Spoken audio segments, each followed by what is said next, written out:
Si quelqu'un après, il peut faire la lecture dans le livre de Job, chapitre 22, versets 25 à 30. La parole du Seigneur dans le livre de Job, chapitre 22, versets 25 à 30. Nous allons la partager ensemble. Et le Tout-Puissant sera ton or, ton argent, ta richesse. Alors tu feras du Tout-Puissant tes délices. Tu élèveras vers Dieu ta face. Tu le prieras et il t'exaucera. Et tu accompliras tes vœux. À tes résolutions répondra le succès. Sur tes sentiers brillera la lumière. Vienne l'humiliation, tu prieras pour ton relèvement. Dieu secourt celui dont le regard est abattu. Il délivrera même le coupable qui devra son salut à la pureté de tes mains. Amen. Dieu bénisse sa parole. Je vais d'abord, vous pouvez vous asseoir. Et le Tout-Puissant, écoutez-moi bien, le verset 25 dit ceci. Et le Tout-Puissant sera ton or, ton argent et ta richesse. Il est écrit dans une portion de la Bible, fais de l'Éternel tes délices et il te donnera quoi? Ce que ton cœur désire. Quand c'est-à-dire que tu fais de l'Éternel tes délices, il est hors de question que tu manques de quelque chose. Pourquoi? Parce que cherchez premièrement le royaume et la justice. Et le reste vous sera donné quoi? Par-dessus de tout. Voilà pourquoi, c'est-à-dire quand nous lisons en fait les versets comme ça, nous prenons ça comme des slogans. Mais la vérité est que quand tu es en Christ et tu es dans le Seigneur, dans l'Éternel de ton salut, toute personne qui rencontre le Christ a d'abord une délivrance physique. Est-ce que quelqu'un me comprend? Amen. Toute personne, c'est-à-dire autonomément dit qu'il y a le Christ, qui a rencontré le Christ, a une délivrance physique. Bartimée a rencontré le Christ, il a retrouvé la vue. Lazare a rencontré le Christ, a trouvé, c'est-à-dire la résurrection. La fille de Jairus a rencontré le Christ, a trouvé, c'est-à-dire la résurrection. Un paralytique a retrouvé le Christ, il a trouvé, c'est-à-dire la guérison. Quand tu rencontres le Christ, ça veut dire que dans ta vie physique, il doit d'abord avoir des changements. Est-ce que quelqu'un me comprend très bien? C'est-à-dire que tu rencontres le Christ et qu'il n'y a pas encore de changements, ça veut dire que tu es vers le chemin, vers le Christ, mais tu n'as pas encore rencontré quoi? Le Christ. Celui qui rencontre le Christ, d'abord la première des choses, quand le Christ te rencontre, une délivrance doit d'abord s'effectuer d'une manière, c'est-à-dire radicale. Est-ce que quelqu'un me comprend très bien? Quand le Christ te rencontre, c'est-à-dire ta vie doit changer d'une manière radicale. Parce que quand le Christ te rencontre, d'abord il te dit la première des choses, tes péchés sont pardonnés. Va chez toi ou bien lève-toi et pars. Pourquoi? Quand le Christ te dit lève-toi et pars, ça veut dire que quoi? Il te fait, c'est-à-dire il te prend, quand tu tombes, il te prend, il te relève, il te fait partir, c'est-à-dire avec la gloire, avec la guérison, avec la délivrance. La première des choses que quand le Christ te rencontre, il arrange d'abord ta vie. Est-ce que quelqu'un me comprend? La première des choses que le Christ fait, il arrange d'abord, c'est-à-dire tout ce qui ne va pas. Avant même qu'il t'envoie. Quand c'est-à-dire le Christ t'appelle, le Christ d'abord c'est-à-dire t'es rassasié. Le Christ t'est rempli et puis après c'est-à-dire il t'envoie. Mais aujourd'hui beaucoup de gens sont en Christ, beaucoup de gens c'est-à-dire vivent en Christ, mais ils ont des manques. Pourquoi? Parce qu'ils n'ont pas encore rencontré le Christ, mais ils sont peut-être vers le chemin. Quand tu rencontres le Christ, c'est quand c'est-à-dire tu as un contact direct avec le Christ. Pourquoi? C'est-à-dire quand tu rencontres en fait le Christ en premier lieu, ta vie doit d'abord arranger. Si tu as une douleur, la guérison sera automatique sans que quelqu'un t'impose les mains. Ta vie va être, c'est-à-dire l'expression du témoignage.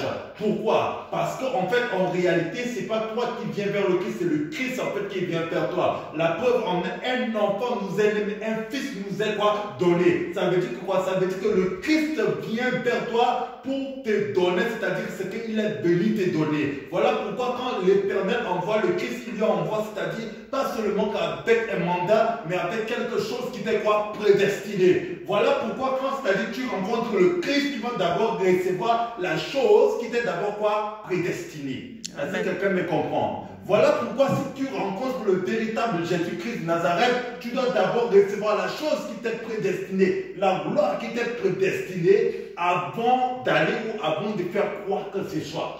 Mais beaucoup de gens, ils disent qu'ils sont en Christ. Ils disent qu'ils ont rencontré le Christ. Il y en a même, ils disent que les hallucinateurs, ils disent qu'ils ont rencontré Jésus. Est-ce que quelqu'un me comprend très bien? Mais leur vie est toujours quoi? Misérable. Tu ne peux pas rencontrer le Christ et puis ta vie doit rester une vie de souffrance. Non. Voilà pourquoi tu vas voir que tout ce que l'Éternel te donne, la meilleure des choses que l'Éternel te donne d'abord, c'est quoi? C'est le souffle de vie. Est-ce que quelqu'un me comprend? Aussi longtemps que l'Éternel te donne le souffle de vie, tout ce que ta main va toucher, l'Éternel va veiller sur ça. Tout ce que ta main, c'est-à-dire multiplier, l'Éternel va veiller sur ça. L'Éternel est le gardien de l'action, de l'accomplissement de ta gloire. Est-ce que quelqu'un me comprend très bien? Voilà Voilà pourquoi, c'est-à-dire quand tu es dans le Seigneur, il va être le gardien de l'accomplissement de ta gloire, le gardien de l'accomplissement de tes succès. Quand tu es dans le Seigneur, une fois que le Saint-Esprit fait en sorte, quand tu es en Christ ou quand tu rencontres le Christ, une fois que le Saint-Esprit fait en sorte que le Christ change des choses en toi, suivez-moi bien. Une fois que le Christ change des choses en toi, ça veut dire que quoi? Ça veut dire qu'en ce moment-là, c'est plus toi qui vis, mais c'est le Christ qui vit en toi. Amen. Pour que le Christ vit en toi, c'est-à-dire tu dois avoir une rencontre avec le Christ. Le rencontre avec le Christ est différent de donner sa vie en Christ. Est-ce que quelqu'un me comprend très bien? Beaucoup de gens donnent leur vie, c'est-à-dire en Christ, mais ils n'ont pas encore rencontré quoi? Le Christ. Tu peux, c'est-à-dire donner ta vie à Christ. Tu peux, c'est-à-dire accepter Christ comme Seigneur et Sauveur. Tu peux servir le Christ, mais tu n'as pas encore quoi? Rencontré le Christ. C'est seulement au niveau où tu vas rencontrer le Christ que tu vas voir que même, c'est-à-dire pour faire des choses, tu n'as plus besoin de demander l'autorisation à l'Éternel. Pourquoi? Parce que tu as rencontré le Christ, c'est-à-dire t'a délivré. Parce que le Christ doit te délivrer et il t'a déjà racheté. Il t'a racheté à Golgotha. Mais en dehors d'être racheté, quand tu rencontres le Christ, il doit d'abord quoi? Te délivrer. Est-ce que quelqu'un me comprend très bien? Pourquoi? Parce que le vrai rencontre avec le Christ exige d'abord, c'est-à-dire une délivrance. Est-ce que quelqu'un me suit très bien? Amen. Tu ne peux pas t'hasarder à dire que tu as rencontré le Christ et puis ta vie est médiocre. C'est pas possible. Tu ne peux pas t'hasarder à dire que, c'est-à-dire tu as rencontré le Christ et tu vis les mêmes circonstances. Même beaucoup de gens donnent leur vie en Christ. Quand tu donnes ta vie à Christ, les situations avant peuvent rester toujours le même. Parce que quand tu donnes ta vie en Christ, ce n'est pas une obligation pour le Christ d'arranger ta vie. Est-ce que quelqu'un me comprend très bien? Ce n'est pas une obligation pour le Christ de venir régler ta vie. Mais maintenant, quand c'est-à-dire tu rencontres le Christ, quand tu rencontres maintenant le Christ, en réalité, ce n'est pas toi qui vas vers le Christ, mais c'est le Christ qui vient vers toi. Dis à ton voisin, c'est que tu cherches, te cherches. Ce que tu cherches, le Christ que tu cherches, te cherche. Il te cherche avec ta gloire, il te cherche avec ta bénédiction, il te cherche avec ton succès. Le Christ que tu cherches est en déplacement pour toi. Il est en déplacement pour toi. Voilà pourquoi quand le Christ est en déplacement pour toi, le jour où le Christ te rencontre, le miracle devient pour toi naturel. Le surnaturel devient pour toi naturel. Les prodiges deviennent pour toi naturels. La grandeur devient pour toi, c'est-à-dire normal. Est-ce que quelqu'un me comprend très bien? Amen. Je vais encore annoncer à une personne comme ceci. Quand le Christ te rencontre, ton nom est élevé et il ramène ton nom en fait dans la gloire avec lui. Est-ce que quelqu'un me comprend très bien? Voilà pourquoi tout ce que ta main touche quand le Christ te rencontre va seulement que prospérer. Alléluia. Là où ça va sembler tomber, c'est en ce moment que la main du Christ va venir relever. Parce que la main du Christ sait que quand tu l'as rencontré, en ce moment-là, si tu tombes, c'est-à-dire que son nom qui tombe avec, et l'Éternel partage sa gloire avec personne. Voilà pourquoi l'Éternel ne va jamais permettre à ce que le nom du Christ qui te rencontre tombe avec toi. Est-ce que quelqu'un me comprend? Alléluia. Voilà pourquoi, c'est-à-dire, vous devrez avancer, c'est-à-dire automatiquement à chercher en sorte de rencontrer le Christ. Et rencontrer le Christ, tu peux rencontrer le Christ aujourd'hui.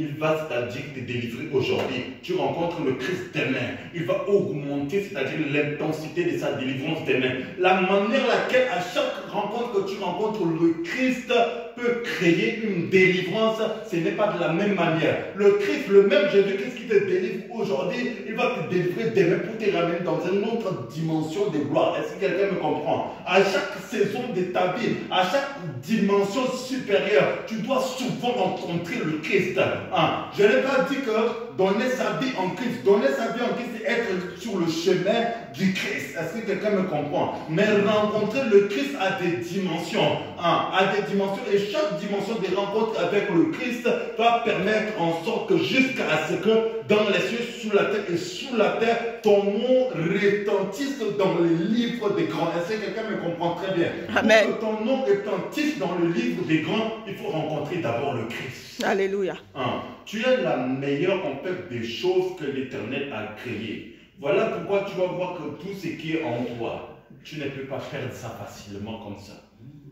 Tu ne peux pas perdre ça facilement comme ça. Parce que tu es bien, l'Éternel le garde. Pourquoi? Parce que tu as dû un jour rencontrer quoi? Le Christ. Quelqu'un va me demander comment on rencontre le Christ.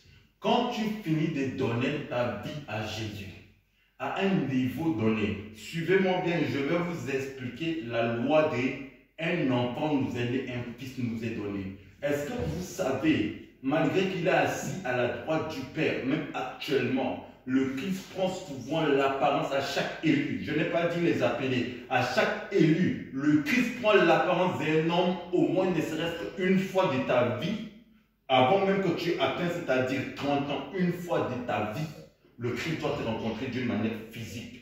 Mais tu ne peux pas le savoir. Est-ce que quelqu'un me comprend très bien? Et c'est en ce moment que tu vas voir. Suivez-moi bien. Voilà pourquoi faites des fois aussi attention à qui vous rencontrez. Suivez-moi très attentivement bien.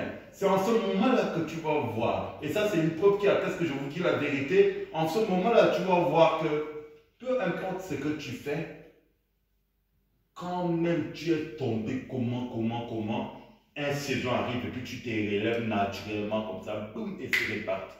Mais il y a des gens autour de toi, quand ils tombent, ils ne se relèvent plus. Est-ce que quelqu'un me comprend? Mais toi, tu peux souffrir pendant une saison, mais cette saison-là va vite finir. Pourquoi? Parce que tu as dû rencontrer le Christ. Et quand c'est-à-dire la saison qui va te compliquer la tâche, va vouloir durer à un moment donné, il va c'est-à-dire casser le processus de ta personne, il va rencontrer le Christ en toi. Le Christ en toi va lui dire que le rencontre entre toi et lui a fait en sorte qu'il te sépare de tout tombage, il te sépare de toute douleur, il te sépare de tout échec. Voilà pourquoi, comme tu sais que tu as déjà rencontré le Christ, tu dois t'arranger, c'est-à-dire à prendre des résolutions.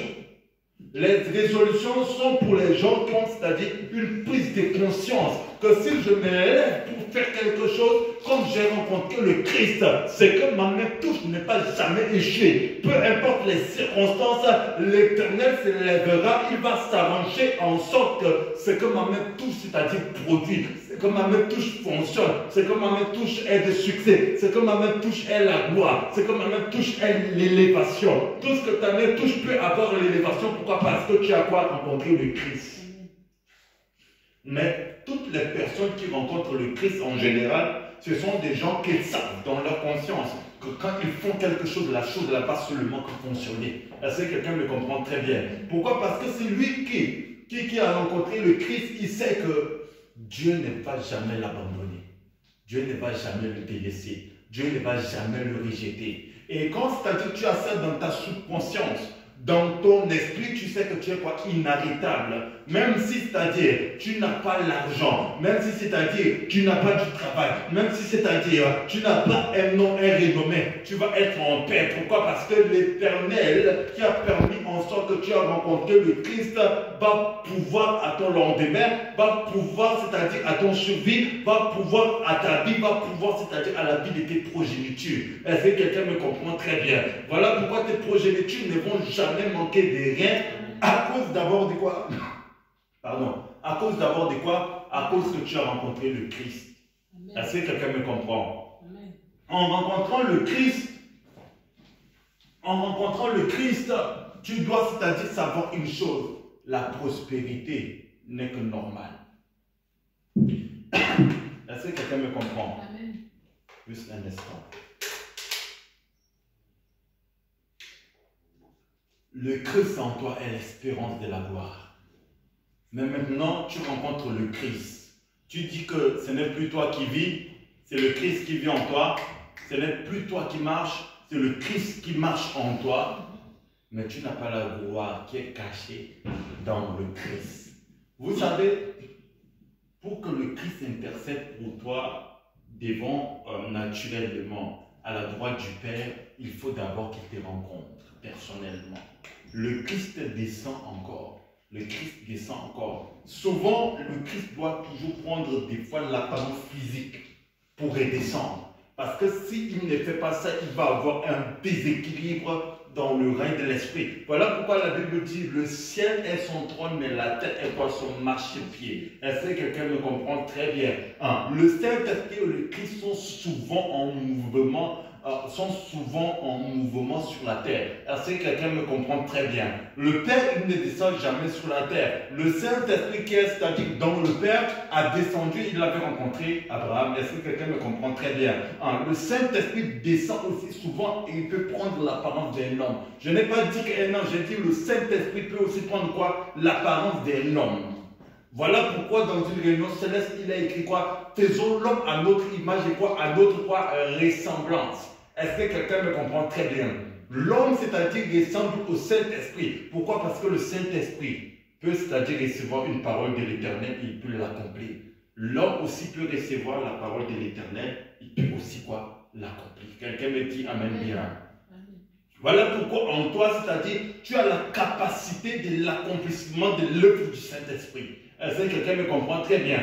Voilà pourquoi tu dois, c'est-à-dire, t'élever. Quand tu as quelque chose dans le cœur de faire, tu sais que quoi? Tu sais que tu as l'expression de l'accomplissement du Saint-Esprit. En ce moment-là, peu importe les choses lesquelles tu voudras accomplir, tu voudras faire, le Seigneur va te soutenir et les choses là vont arriver, c'est-à-dire à son succès, vont arriver à sa perfection. La perfection qui est en toi, c'est une perfection d'abord divine que l'Éternel, c'est-à-dire, a mis sur toi, a mis sur ta vie. Voilà pourquoi je vais encore annoncer à quelqu'un, n'aie pas peur, c'est-à-dire d'aller de l'avant. N'aie pas peur, c'est-à-dire d'affronter les choses où les gens n'osent pas affronter. Pourquoi? Parce que en ce moment-là, c'est là où tu vas comprendre que voici les miracles et les prodiges accompagneront quoi à ceux qui ont cru. C'est lui qui croit qu'il a rencontré le Christ. C'est celui qui sait dans son esprit que rien lui est quoi impossible. Amen. Si tu veux accomplir de nos jours des choses, tu dois comprendre dans ta subconscience que l'Éternel garde tes biens, l'Éternel garde ta réussite, l'Éternel garde ton succès, l'Éternel garde ton élévation, l'Éternel garde ton nom. Si tu tombes, Dieu tombe avec toi. Tu te relèves, Dieu se relève avec toi. Donc, ça veut dire que Dieu ne voit pas de l'intérêt pour que tu échoues. Est-ce que quelqu'un me comprend? L'Éternel ne voit pas de l'intérêt pour que, c'est-à-dire que tu échoues. Ta souffrance sera pour lui une honte. Ton échec sera pour lui une humiliation. Mais par contre, ta grandeur sera pour lui sa gloire. Est-ce que quelqu'un me comprend? Ton élévation sera pour lui, c'est-à-dire sa gloire. Ton succès sera pour lui sa gloire. Pourquoi? Parce que la gloire deviendra quoi à lui. Voilà pourquoi tu ne peux pas échouer. Est-ce que quelqu'un me comprend? Répète après moi, voilà pourquoi je ne peux pas quoi échouer. Voilà pourquoi je ne peux pas échouer. Répète avec conviction, voilà pourquoi je ne peux pas échouer. Voilà pourquoi je ne peux pas échouer. Répète encore, voilà pourquoi je ne peux pas échouer. Voilà pourquoi je ne peux pas échouer. En fait, quand tu répètes ça, ça devient une vérité pour ton âme. Répète encore, voilà pourquoi je ne peux pas échouer. Voilà pourquoi je ne peux pas échouer. Écoutez-moi bien, pour finir, je vais dire quelque chose comme ceci. Soyez des hommes où dans votre conscience, l'échec ne sera jamais une option. Amen. Tout ce que vous allez toucher va réussir parce que l'Éternel garde vos biens, l'Éternel garde vos réussites, l'Éternel garde, c'est-à-dire l'évolution de vos âmes, l'Éternel garde l'évolution de vos corps, l'Éternel garde le succès de vos vies. Donc, tout ce que vous allez faire va toujours réussir. Pourquoi? Parce que quoi? Parce que l'Éternel va veiller en sorte que vos désirs s'accomplissent pour que la gloire lui revienne. Voilà pourquoi, osez, si vous avez quelque chose dans l'esprit à faire, faites-le. Et vous savez, là où la force de l'homme s'arrête, c'est là où la force de Dieu commence. Quand il va sembler que vous allez commencer à échouer, c'est là où l'Éternel va s'élever et il va démontrer que l'échec que vous voulez avoir là, il n'a pas son intérêt dedans. Est-ce que quelqu'un me comprend très bien? Donc, que l'Éternel vous bénisse abondamment et que Dieu bénisse sa parole. Et on va s'élever en